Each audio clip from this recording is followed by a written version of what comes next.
Thank you very much, Speaker.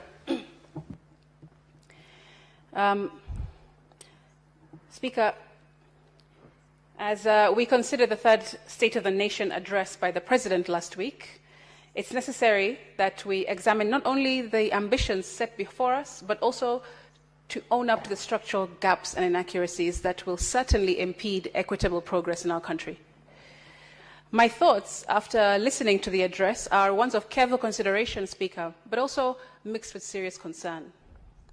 I acknowledge, of course, the ambition reflected in the government's plan for energy expansion, for infrastructure growth, youth development programs, and digital transformation. And I also recognize the intention to move the country forward and create a new story for Kenyans to tell.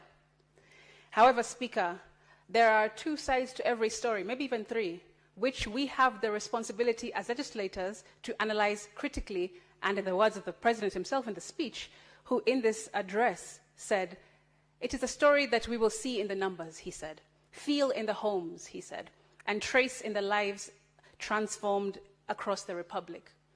Mr. Speaker, in the constellation of promises made in this address, I heard construction of 50 dams, mega dams in the country, construction of 2,500 dual carriageways across the country, 28,000 kilometers of roads across the country, 10,000 megawatts of power, he said. He also mentioned about 2.5 million acres of irrigation across the country.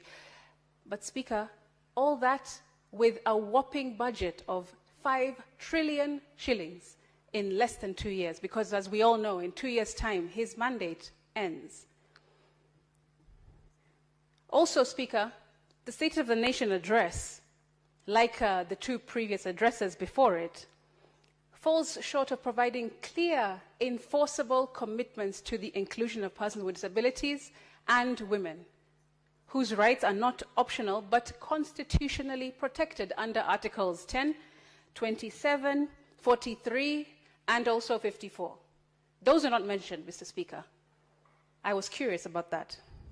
It was also silent on the roadmap towards equitable allocation of resources for PWDs, social protection of the elderly, and also reporting back to Kenyans of speedily enacted laws, including the ones which just passed, Social Protection Act, the Cybercrimes Amendment Act, that was also fast-tracked, the National Lands Commission Amendment Act, also just passed, or the Wildlife Conservation Management Amendment Act, also passed very quickly. In fact, Speaker, Kenyans were waiting to